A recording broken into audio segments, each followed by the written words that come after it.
How many of you consider yourselves to be against animal cruelty? Raise your hands.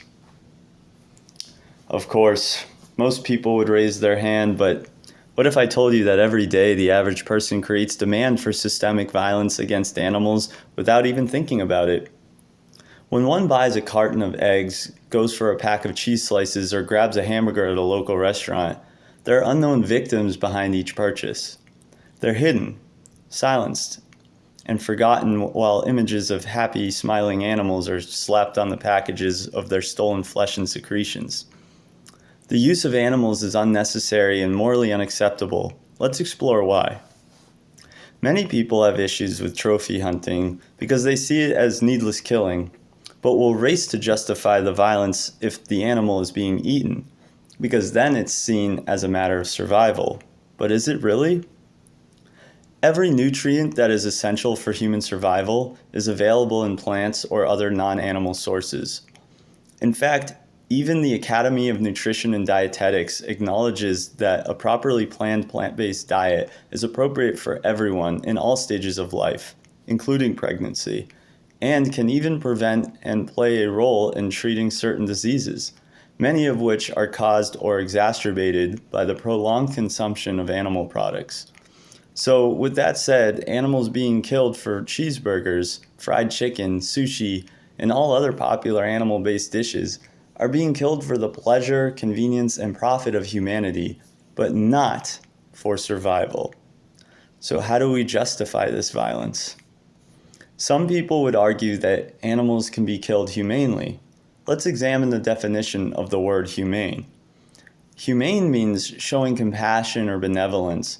So my question to you is, what's compassionate about needlessly killing another individual who doesn't want to die?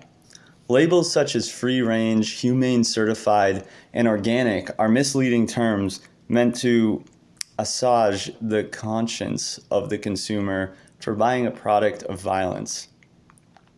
This is known as humane washing. Regardless of the label, cruel practices still occur, such as the forceful impregnation of dairy cows and the almost immediate killing of their calves for veal, or the grinding up of male chicks while they're still alive because they can't produce eggs. At the end of the day, all animals end up at the slaughterhouse. Animals are sentient individuals who are undeserving of such harm, which is what makes this an injustice. Their only crime is existing, and even that is something humans force them to do by continuously breeding them just to cut their lives short. Animals have done nothing to spark such hatred and violence from humans. They are vulnerable, defenseless, and cannot consent to being used.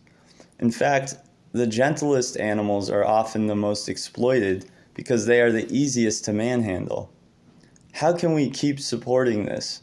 Would you allow this treatment of an animal you cared about? What about your cat or dog?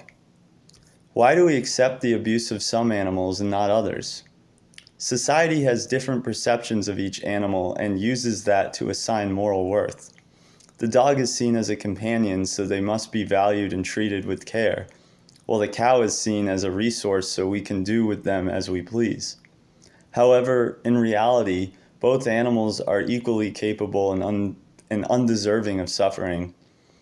Protecting some animals while harming others is a form of discrimination and therefore unethical. It's yet another form of prejudice that plagues the world.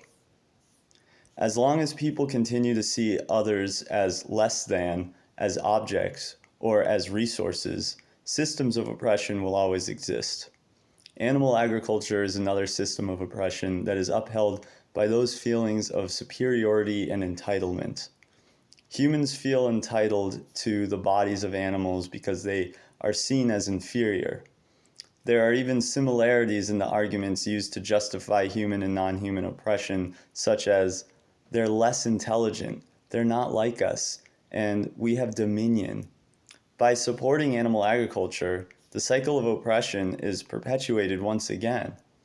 While the victims of oppression vary, the justifications, doings, and mindsets of the oppressors stay the same. Please keep in mind that this is a comparison of the actions of oppressors, not the experience of victims. 7 paragraphs isn't enough to address all of the reasons why animals should not be exploited for the pleasure and convenience of humanity, but at least we've gone over a few. Now that we've explored the consequences of our choices, do you think you can truly be against animal cruelty while continuing to choose animal products? It's up to you to decide whether you want to be a part of the reason this moral atrocity continues, or part of the reason it ends. I hope you make the kind decision. Thank you.